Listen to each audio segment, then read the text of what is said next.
Malcolm Hayes had faced corporate takeovers, market crashes, and hostile investors with unshakable calm. But nothing, not even the darkest moment in his 25-year rise to power, prepared him for the sight of his 6-year-old daughter, barefoot on the cold kitchen tiles, mopping the floor in silence, her little arms streaked with angry red marks that wrapped around her skin like cruel reminders of something unspeakable. She didn't see him at first. Her body was trembling. Her small fingers gripped the wooden mop handle like it anchored her to something. Her t-shirt was stained, stretched tight across her torso, and her jeans were ripped at both knees. Her cheeks were streaked with dried tears, her lips slightly swollen, and when she finally turned toward the sound of her father's stunned voice, the look in her eyes, terror mixed with relief, cut through him deeper than any betrayal he had ever known. Before we get into this story, where are you watching from? Drop it in the comments. We love hearing from you.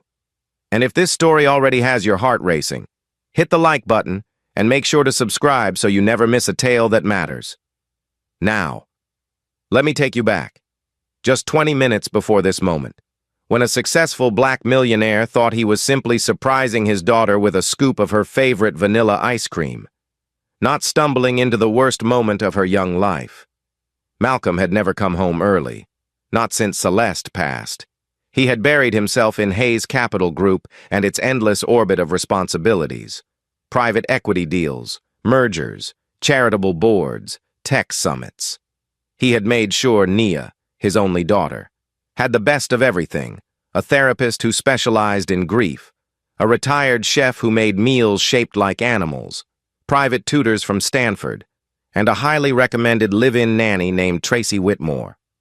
Tracy had come with glowing reviews and a personal referral from Simone, Malcolm's fiancée, elegant, composed, and practical. Tracy had raised 3 boys of her own and claimed she understood structure. That had sounded good at the time. Celeste had always believed in kindness and routine. But Malcolm, still navigating fatherhood alone, had leaned into delegation. The corner store on Franklin and 23rd had just restocked the rainbow sprinkles when Malcolm decided to make an unannounced visit. He had planned it in his head. He would walk through the door, call out Nia, and she'd come bouncing down the stairs, curly hair in motion, laughter in her voice, wrapping her arms around his waist like she used to. Instead, when he opened the grand double doors of their Pacific Heights mansion, he was greeted with cold, echoing silence. No cartoons, no music, no humming from the kitchen. He stepped inside slowly, leather loafers quiet against the marble. Something felt off. The stillness was too complete, like the house had exhaled and was waiting. He called out her name, once, twice, but heard nothing in return. Then, a sound, faint, uneven, cut through the silence like a whisper of distress. Crying, not loud sobs, not wailing, just something broken and quiet. He moved toward the kitchen. That's when he saw her, and everything in his body went cold. His daughter, his child, the one he had sworn to protect, was standing on a step stool, trying to clean a floor she never should have touched, tears drying on her cheeks, her tiny arms bruised and scratched in ways no child's should be. Her eyes widened when she saw him. "Daddy," she gasped, and the mop clattered to the floor. She tried to hide her injuries, quickly pressing one arm behind her back, but Malcolm was already kneeling in front of her, his hands shaking as he gently pulled her forward. "Nia," he said, his voice low and tight. "What happened? Baby, what is this?" She didn't speak at first. Her lip trembled. She looked down at the floor. Then, barely above a whisper, she said, "I was too slow mopping." Malcolm's chest tightened. "Who told you that?" She hesitated, then answered, "Miss Tracy." His mind reeled. Tracy Whitmore. The woman who had practically moved in. The one who said Nia needed boundaries. The woman Simone had vouched for. His vision blurred with rage, but his voice stayed calm. "She did this to you?" Nia nodded once. "She says I mess everything up, that I have to work or she'll send me away. Like Mommy." Malcolm felt something inside him rupture. His little girl believed she had to earn her right to stay in her own home. He picked her up instantly, her thin arms wrapping around his neck, her body clinging to him like a lifeline. "No one is sending you anywhere," he said, voice cracking. "Not now, not ever." Her breath hitched. "Don't tell her I told." But it was too late. The moment was already burning into him. And just then, footsteps echoed down the hall, deliberate, unhurried. He turned toward the archway. Tracy stood there holding a laundry basket, face unreadable, lips pursed in feigned surprise. "Oh," she said, almost cheerfully. "You're home early." Tracy Whitmore's voice drifted casually into the charged air, as if nothing were wrong, as if she were merely commenting on the weather. But the moment Malcolm heard her say those words, "You're home early," with a polite little smile tugging at the corner of her mouth, something in him shifted. He stood slowly, still holding Nia tight against his chest, his hand cradling the back of her head. His entire body tensed as if bracing for a second impact. He didn't answer right away. He just looked at Tracy. And in that stillness, something passed between them. She blinked once. Her eyes flicked from his face to Nia's, then back again. He saw the calculation happening behind her eyes, the weighing of possibilities, the silent testing of lies she might tell, the risk of truth. But Malcolm didn't give her a chance to say anything more. His voice came out low, even. Every syllable weighted with deliberate restraint. "What did you do to my daughter?" There was no warmth in his tone, no mask of civility, only the kind of cold fury that comes when a man realizes someone has harmed his child under his own roof. Tracy's expression didn't change much. She set the laundry basket down gently, smoothed the front of her blouse, and said with perfect composure, "Excuse me?" Malcolm took a single step forward, Nia's arms still wrapped around his neck. "The bruises, the scratches, the crying. You made her mop the floor like she's your maid. She's 6 years old." Tracy let out a sigh, not nervous or ashamed, but irritated, as if she were the one being inconvenienced. "Mr. Hayes," she said, "children need structure. They need discipline. Nia has been acting out. She broke 2 glasses this morning. She lied about brushing her teeth. She deliberately spilled juice on the carpet last week. You weren't here to see it." Malcolm's jaw clenched. "I don't care if she broke every glass in this house. You don't lay a hand on her." At that, Tracy's mask slipped for a moment. Her shoulders stiffened. Her mouth tightened. "I raised 3 boys," she snapped. "I know what it takes to correct behavior. You asked me to keep her in line while you were off closing deals and shaking hands with investors. I did what needed to be done." Nia flinched in Malcolm's arms at the sound of her voice rising. He felt it. Every muscle in her tiny frame tensed. That was all he needed. "She's not a project," he said, his voice quieter now, but edged in steel. "She's my daughter. You don't speak to her that way. You don't touch her. You don't decide what she deserves or doesn't deserve." Tracy crossed her arms, defiant now, her voice laced with contempt. "Then maybe," she said, "you should have been around more often instead of leaving her with people like me." The words hit like a slap. Malcolm's spine stiffened. For a breath. There was silence in the kitchen so deep he could hear the hum of the refrigerator. The insult wasn't just personal. It was cruel. But he didn't rise to it. He held Nia tighter. He looked Tracy dead in the eye and said, "Pack your things. You have 10 minutes. Then I'm calling the police." Tracy scoffed, her arms still folded, her chin slightly raised. "You're going to ruin my reputation over a few swats? Do you know how many families beg for a nanny like me?" Malcolm stepped forward, his voice no louder than before, but every word sharp as a blade. "Then they can have you, because this is the last time you'll ever come near my daughter." For a moment, Tracy looked like she might fight back, but then she saw something in Malcolm's face, something resolute, something dangerous. Not rage, not desperation, just finality. She paused. Her lips parted like she was about to respond, then closed again. She picked up the laundry basket, turned, and walked out of the kitchen. Malcolm didn't move until the sound of her footsteps disappeared down the hallway. He stood there for several seconds, breathing hard, heart pounding, Nia still holding on as if letting go would make him vanish. The ice cream had melted inside the paper bag on the counter. The floor beneath them gleamed where Nia had been forced to scrub. Malcolm swallowed hard. He had built an empire, owned real estate on 3 continents, held majority stakes in 6 companies. But none of that had shielded his child from pain.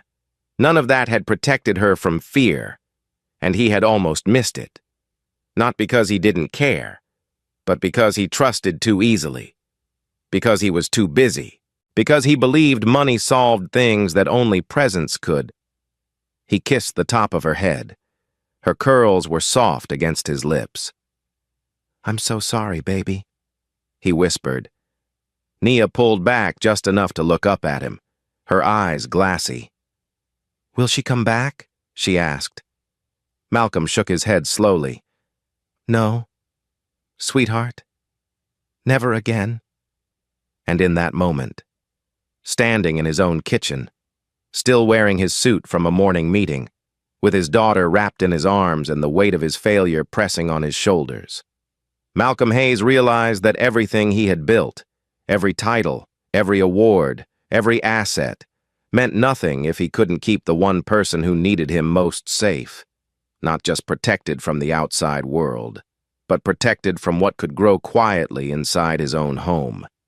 He didn't know what would come next, but one thing was certain. He would never look away again. Tracy Whitmore was gone in 12 minutes, not 10. Malcolm had stood at the front door, arms crossed, face unreadable, while she marched down the staircase with a wheeled suitcase and her handbag slung tightly across her shoulder. There was no apology, no parting glance, no last-ditch effort to explain herself. She didn't ask for forgiveness. She didn't even ask for understanding. What she did do, as she paused at the threshold, was turn and look him square in the eye and say, "You'll regret this when she turns on you too." But Malcolm didn't flinch. He simply opened the door wider and said nothing. Let the wind carry her bitterness down the street where it belonged. When the latch clicked shut behind her, he didn't celebrate. He didn't even exhale. He turned around slowly, finding Nia standing halfway down the staircase, holding her stuffed lion, the one Celeste had given her on her 3rd birthday. She was watching, wide-eyed, as if waiting to see what would happen next. Malcolm knelt at the base of the stairs and held out his arms. She didn't run. Not at first. But then something softened in her expression, something that had been bracing for rejection, and she stepped into his embrace like someone stepping into a warm coat after a long storm. He carried her to the living room, settled onto the couch, and let her curl up against his chest while the afternoon sun filtered through the tall windows. He didn't speak. Neither did she. The house felt hollow. The silence now wasn't dangerous like it had been earlier. It was necessary. It allowed room for breath, for realization, for mourning what should never have happened. Malcolm sat there for hours, one hand resting on her back, the other stroking her curls slowly, thoughtfully. His phone buzzed with incoming messages from board members and assistants, but he didn't answer. The world could wait. His daughter couldn't. At some point, she drifted off, her small breaths evening out against his collarbone, He carried her upstairs to her room and laid her gently onto the bed, pulling the quilt up to her shoulders. Her face twitched once in sleep, and instinctively, she reached out, her fingers finding his hand. She didn't wake, but she didn't let go. Malcolm sat beside her, back aching, eyes burning, heart pounding with the weight of 1,000 realizations. The bruises on her arms weren't the only marks left behind. Fear had settled somewhere deeper, coiled like a shadow in the corners of her young heart. And the terrifying truth was, he hadn't seen it. Not because he didn't care, but because he had convinced himself that delegation was protection, that hiring the right people was enough, that providing security and structure could substitute for presence and intuition. But sitting there in the soft light of Nia's bedroom, surrounded by stuffed animals and storybooks he hadn't read to her in weeks, Malcolm knew with absolute clarity that money had blinded him to the things she needed most. His attention, his trust had been too generous, his absence too frequent. And now, a cost had been paid. When Nia finally stirred, eyes fluttering open, the first thing she whispered was, "Is she gone?" He nodded. "She's gone. Nia, she's not coming back." Her expression didn't change, but her shoulders dropped slightly. A tiny exhale left her lips, and she turned toward the window. "Do I still have to mop tomorrow?" The question shattered something inside him. He leaned forward, kissed her forehead, and said, "No, baby. You never should have been doing that in the first place." She didn't respond, but she closed her eyes again, and this time, her hand remained in his without tension. Later that night, after she had fallen into a deeper sleep, Malcolm walked downstairs and stood alone in the center of the kitchen. The mop still lay on the floor where she had dropped it. He picked it up, leaned it against the pantry door, then turned on the lights and saw the little sponge bucket tucked near the sink. There was a folded dish towel inside, neatly placed, too neat. It looked like a ritual, something planned, rehearsed. He gripped the counter, staring down at the stone surface until his vision blurred. Then he moved to the trash, threw away every cleaning supply in reach, every spray bottle and rag and sponge, as if trying to erase not just the act, but the memory itself. He didn't want her to ever feel like her hands existed to scrub floors. She was his daughter, the daughter of Celeste, the woman who once told him during a rainstorm that children don't remember what you bought them nearly as much as they remember how you made them feel. He had forgotten that, and now, it was carved into his memory forever. He walked back upstairs, loosened his tie, changed into a soft sweatshirt, and sat in the armchair beside Nia's bed. She slept soundly. Her face looked calm for the first time in days, maybe weeks. Her tiny hand still rested open beside her on the pillow. As the clock in the hallway chimed 10, Malcolm pulled out his phone, opened his notes app, and typed one sentence. "You don't get to delegate presence." He stared at the words, then added another. "Tomorrow I start over." He didn't know exactly what that meant yet, but he knew it had to begin with accountability, with more than just removing Tracy, with understanding how someone like her made it into their home in the first place. He had checked references, read background reports, asked Simone, and still, he had missed it. Now, he would fix it, for real this time, because fatherhood wasn't a title. It was a posture, a promise, one that he had almost broken, but not anymore. Never again. Malcolm Hayes woke the next morning not to the sound of his alarm or a calendar alert, but to the small voice of his daughter asking if it was okay for her to come downstairs. That was all she said. No good morning, no cheerful greeting, just a quiet request for permission. And that alone told him how much damage had been done under his roof without his knowing. He walked her down himself, made her toast with a dinosaur-shaped cutter he found in the back of the pantry, and poured her milk into a cup with a silly face on it that she hadn't used in months. He didn't ask her questions. He didn't make her talk. He just sat with her, stayed within arm's reach, and made sure she never once looked over her shoulder like she had the day before, while she ate, draped in her soft blue blanket. He placed a call to his attorney. Tracy's contract would be formally terminated, effective immediately. And more than that, he wanted to press charges. Within hours, the police arrived, took his statement, photographed the bruises on Nia's arms with careful permission, and submitted the evidence to the local child endangerment unit. But even after Tracy was booked and processed later that afternoon, something in Malcolm refused to let go of the weight sitting in his chest. Firing her was necessary. Arresting her was right. But none of it felt like closure. He needed to know how someone like that had slipped through every safeguard. She had passed the background checks. The references had sounded clean. Simone had even said she worked for a friend's family once, and they had nothing but praise. But now, Malcolm didn't trust second-hand assurances. He needed more than surface-level vetting. That same evening, after Nia had fallen asleep on the couch mid-cartoon, he opened his laptop and searched for a name he hadn't said aloud in years. Arlen Graves, a former analyst with California's Department of Social Services. Arlen had retired early and now worked privately, specializing in child welfare investigations and complex caregiver histories. Malcolm didn't waste time.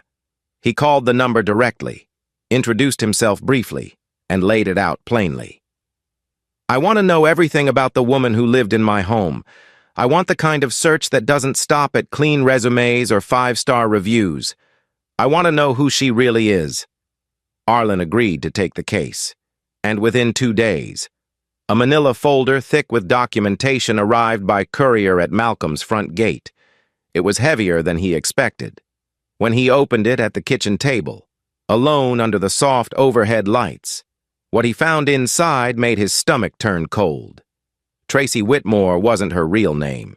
Her legal name was Tracy Griggs, changed nearly 4 years earlier following a civil negligence case filed by a family in Boulder, Colorado. According to the records, she had been accused of excessive discipline, verbal degradation, and emotional manipulation. The report included statements from 2 parents and a family therapist, along with notes from an elementary school counselor who had flagged one of the children for withdrawal and anxiety. The case had been dismissed due to insufficient evidence and a lack of sustained follow-up from the school district. Still, the words were there in black and white, the patterns too clear to ignore. Another document revealed she had been involved with a second family in Nevada, where 2 children had been pulled out of school mid-year, allegedly due to family restructuring, though Arlen's team tracked down an old referral that mentioned at-home behavioral trauma under caregiver supervision. It was coded language, the kind used when a district wants to document something without getting entangled in lawsuits. Malcolm read through each page, jaw clenched, hands trembling. She had moved from family to family, city to city, always just clean enough to avoid consequence. No arrest record until now, no public warning signs, just traces, quiet trails of harm, left behind in children who had likely been told not to speak. And he, Malcolm Hayes, a man who prided himself on foresight, on precision, on reading contracts line by line, had let her into his home without ever seeing the danger. He stood up abruptly, pushed the chair back, and paced the kitchen like a man trying to outrun guilt. He picked up the phone again, this time calling Arlen directly. "Why wasn't this caught before? Why didn't any of this show up?" Arlen's voice on the other end was steady, but firm. "Because most people don't look past the first layer. She knew how to game the system. She kept her social media clean, changed addresses just before background checks. Her reference letters were from untraceable numbers or closed agencies. You didn't miss anything obvious. You just didn't dig deep enough. Frankly, most families don't. Malcolm didn't respond for a moment. He stared at the open folder, at the copy of a photograph included in one file, a little boy with dark bruises under his shirt sleeve, a date scribbled in the corner. That boy wasn't his, but he could have been. The pain was identical, the silence just as heavy. Finally, Malcolm spoke. "Well, I'm not most people. Not anymore." The next morning, he met with the district attorney's office in person. He submitted the report from Arlen Graves. They reviewed the material and agreed to reopen the investigation with broader scope, elevating the charges from simple child endangerment to aggravated child abuse, citing a pattern across state lines. Within 72 hours, 3 additional families had been contacted. One mother from Atlanta flew back immediately, clutching a folder of her own, filled with photographs, therapist notes, and tear-stained letters her son had written about his mean babysitter who had pinched his arms and made him sleep on the floor as punishment. Malcolm attended the first hearing alone.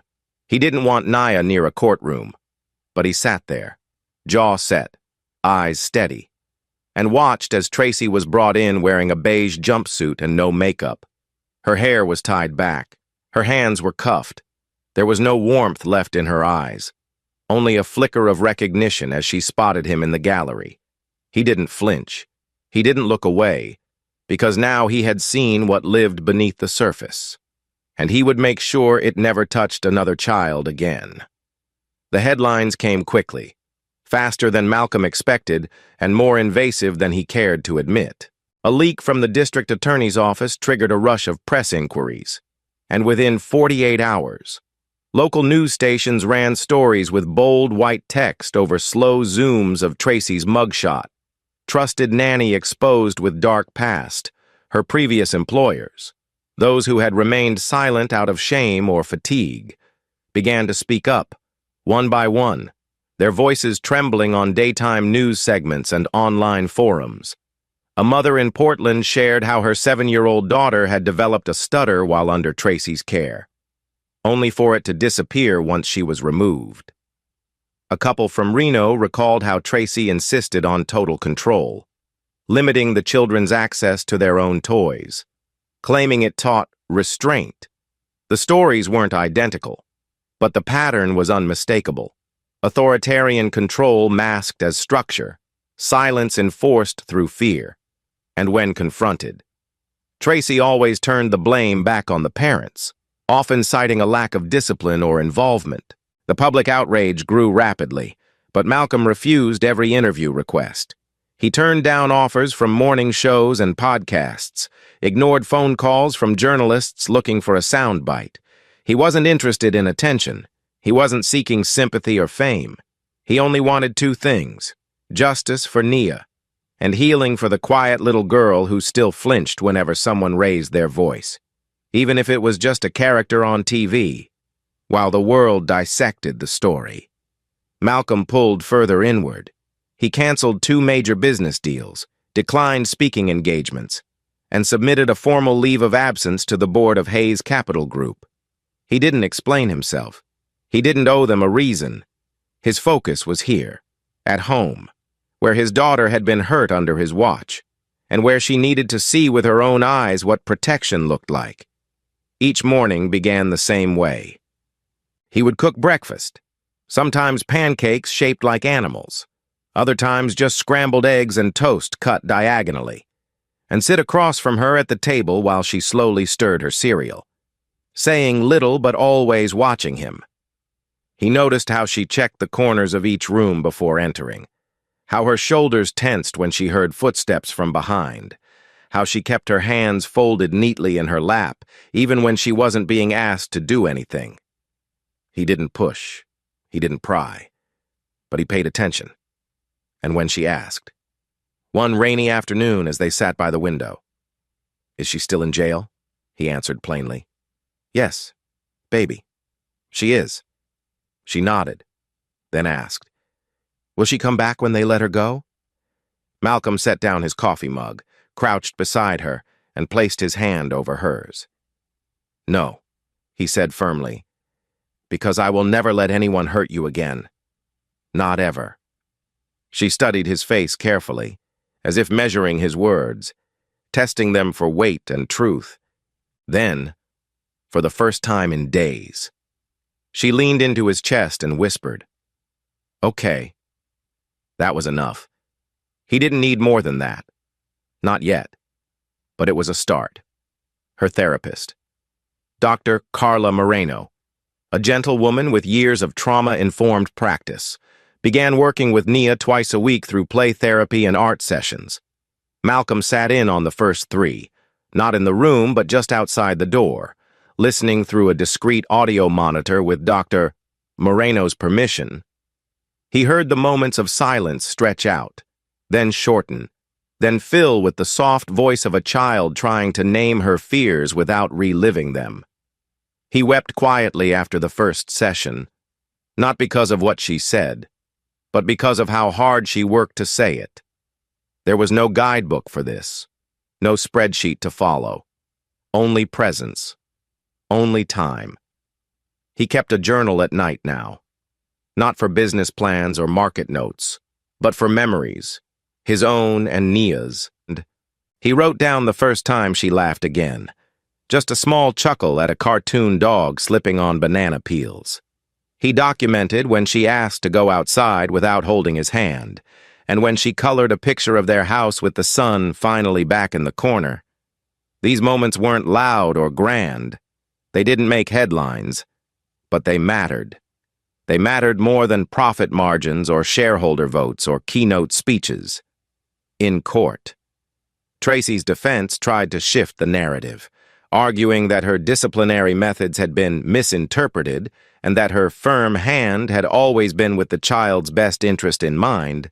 But the evidence spoke louder.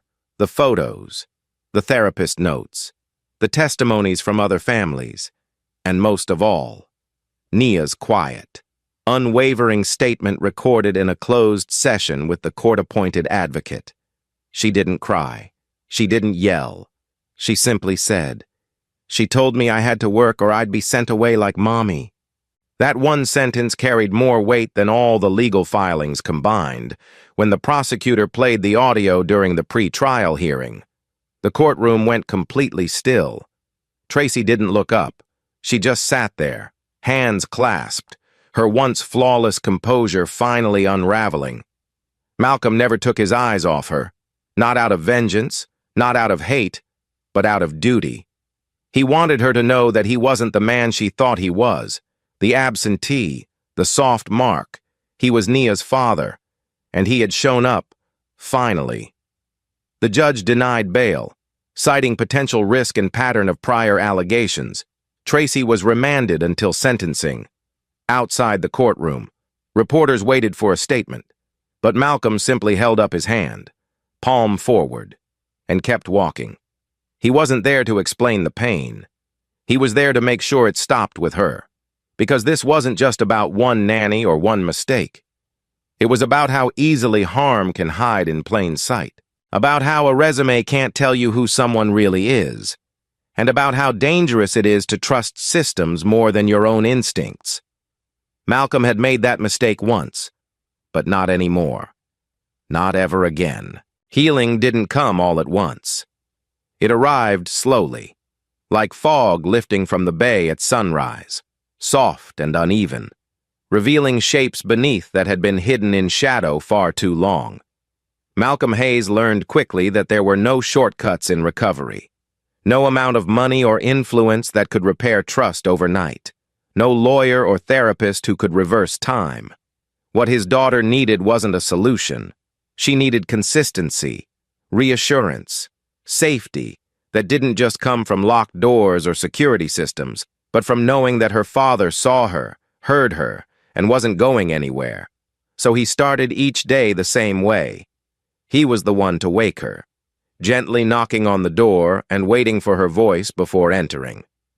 He laid out her favorite soft pink sweatshirt on the edge of her bed and placed her little lion stuffed animal, the one Celeste had given her before she passed, right by her pillow where she could reach for it first thing. He made her breakfast with his own hands, sometimes oatmeal with bananas, sometimes French toast cut into triangles, and always with the quiet patience of a man learning to earn back his place, not with grand gestures, but with everyday presence.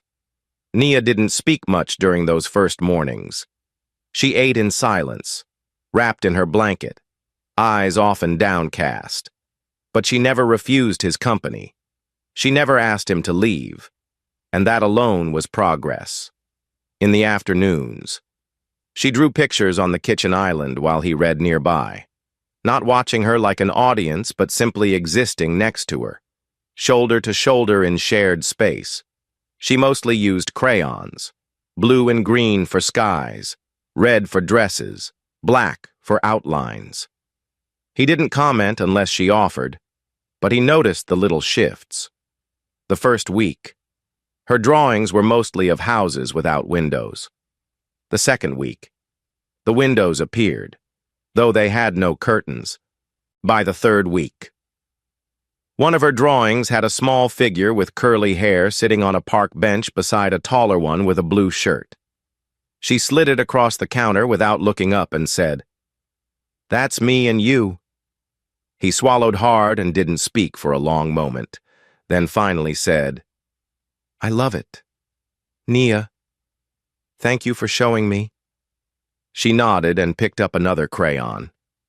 That evening, when she was getting ready for bed, she paused at the bathroom mirror and asked him quietly, "Will she come back when the police let her go?" He knelt beside her, looked her in the eye, and replied, "No, sweetheart, she won't. Because I won't let anyone like that near you again. Ever." She stared at his face as if testing the words for truth, then reached out and touched his chin with her fingers, small and soft. "You were gone a lot." Her voice wasn't accusatory. It was a statement. Honest. Simple. But it struck deeper than any courtroom testimony ever could. He nodded, his voice thick. "I know. And I was wrong. But I'm here now. And I'm not leaving again. Not unless you're coming with me." She didn't say anything. She just leaned into his chest and let him hold her while the night settled in around them. Malcolm began journaling again. This time not in spreadsheets or business strategy briefs, but in a weathered leather notebook he found buried in a desk drawer. He wrote down what she said, how she looked when she said it, and the moments in between, when she smiled at a silly joke, when she asked for extra syrup, when she left the bathroom light on just in case. These weren't details for memory's sake. They were his reminders, proof that healing wasn't theoretical. It was measurable, real. The house itself began to shift too.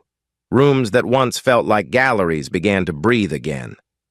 He removed the glass sculptures from the hallway shelves and replaced them with framed pictures of Nia and Celeste, their smiles radiant from family trips and birthdays long past. He brought the family dog home from the trainers for good.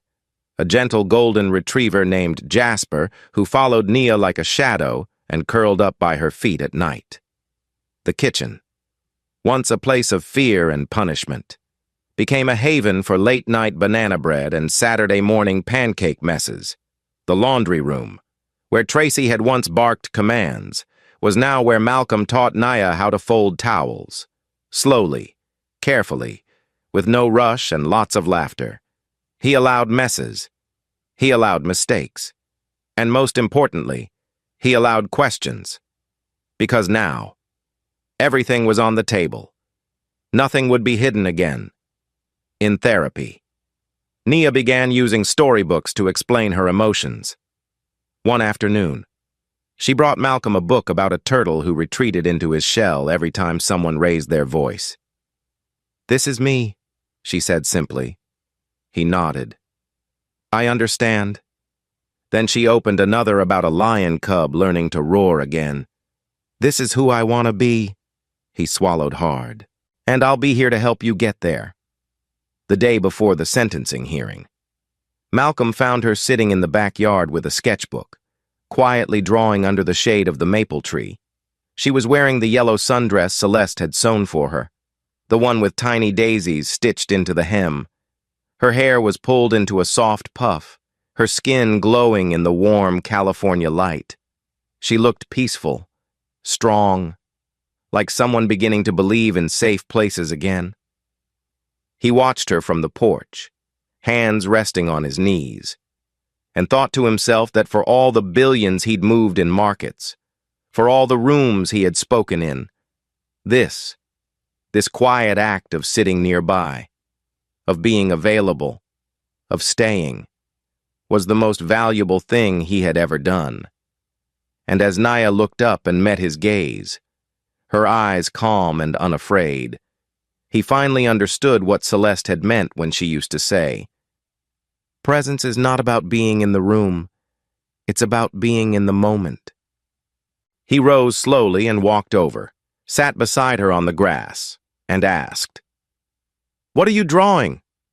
She showed him the picture. It was a treehouse, sturdy and wide, with a ladder going up the middle and a hammock hanging underneath. In the window was a girl with curly hair. In the hammock was a man holding a book. "Is that us?" he asked. She nodded. "That's our safe place now." And for the first time since the day he walked into that kitchen and saw the bruises, Malcolm Hayes smiled with something more than relief. He smiled with hope. The courthouse was quieter than Malcolm expected on the day of sentencing. A pale morning sun filtered through the large windows of the San Francisco Superior Court, casting a soft, almost reverent glow across the polished floors. Malcolm arrived early, wearing a navy suit that fit him like armor, crisp white shirt, no tie, just a simple lapel pin that had belonged to Celeste, a silver lion, a quiet symbol of strength. Nia walked beside him, her hand tucked confidently into his. She wore a light blue dress with soft sleeves and a braided headband she had picked out herself. Her favorite stuffed lion was tucked in her backpack, not clutched tightly like before, but carried like something she had chosen to bring, not something she needed to survive. She didn't speak much on the way in. She didn't have to. Her presence was enough. They sat together in the front row, facing the woman who had once made their home feel like a place of dread. Tracy Griggs, now stripped of her assumed name and courtroom polish, stood at the defendant's bench in a beige prison-issued jumpsuit, hands folded at her waist, mouth tight, eyes flat. There was no confidence left in her stance, no arrogance, no sense of control. Her attorney whispered something to her, but she barely responded.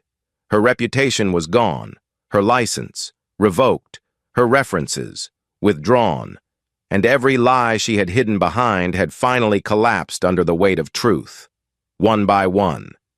The statements were read aloud, from the families in Colorado and Nevada, from the mother who had flown in from Atlanta and described the welts on her son's back with quiet, furious clarity. The judge listened carefully, making occasional notes, but his expression remained unreadable. Then came the victim impact statement. Malcolm stood and walked to the podium. He glanced once at Tracy, then looked straight ahead. "Your Honor," he began, his voice calm but unwavering. "My daughter was hurt in a place that should have been her safest sanctuary. Our home. She was manipulated, silenced, and physically harmed by someone we trusted. And while no sentence can undo what's been done, I stand here not just for her, but for every child who was told to be quiet, to be good, to stay small. I stand for the ones who didn't know how to speak up. And I ask this court to protect them, to make it clear that this kind of violation does not get overlooked, or excused, or quietly forgotten." He paused, let the silence settle, then said, "Because silence is what allowed this to go on for years, and we are done being silent," when he returned to his seat. Nia looked up at him and gave a small nod. It was all the affirmation he needed. The judge delivered the sentence with precision and finality. 3 years in state prison, followed by 2 years of supervised probation and mandatory therapy focused on child behavioral ethics. No parole eligibility for the first 20 months. The courtroom was still. Tracy said nothing, not a word. Not to the judge, not to the families, not to Malcolm. And it didn't matter, because her power had already been broken. She was escorted out by 2 officers, her gaze never lifting from the floor. As the door clicked shut behind her, Malcolm exhaled slowly and felt something lift. Not vengeance, not satisfaction, but relief. Not the kind that comes from winning, but the kind that comes from knowing you finally did the right thing when it counted. That weekend, Malcolm took Nia to Marina Green, the park her mother used to bring her on sunny mornings. The same place where Malcolm and Celeste had once sat under a tree, dreaming aloud about who their daughter might become. The sky was blue, dotted with white sails on the bay, and the air smelled of fresh-cut grass and ocean salt. Nia wore a soft yellow sundress, and her curls bounced as she ran across the open lawn, laughing with a clarity that had been absent for far too long. She didn't glance behind her to see if someone was watching. She didn't flinch when a dog barked nearby. She just ran. Malcolm sat on a wooden bench, hands resting loosely between his knees, eyes never leaving her, not for a second, because now he understood that watching was not about control. It was about presence, protection, a promise made quietly but held fiercely. Nia eventually ran back to him, breathless and smiling, and climbed into his lap like she used to. Her head settled against his chest, and for a while, they just sat there. No rush, no phone calls, no meetings, just sun and wind and the steady rhythm of trust being rebuilt. Then she whispered, "You're not going to leave again, right?" Malcolm kissed the top of her head and replied, "Never again." He paused, then added, "I thought I was giving you everything. The house, the school, the trips. But I forgot what the world feels like when you don't feel safe in it." She nodded gently, her voice muffled against his chest. "It feels really small." He swallowed the lump rising in his throat. "And now?" She looked up, eyes wide, steady. "It feels big again." In that moment, Malcolm Hayes didn't feel like a millionaire, or a CEO, or a man who had once been too distracted to notice the danger growing under his own roof. He felt like a father, a real one, not a title, not a provider, but a protector, present and unshakable. And as the sun dipped lower in the sky, casting long golden shadows across the park, he held his daughter close, grateful not for what he had, but for what he still had the chance to be. If this story touched you, give it a like and subscribe for more. Let us know where you're watching from. We love hearing from you. Thank you, and we'll see you in the next story.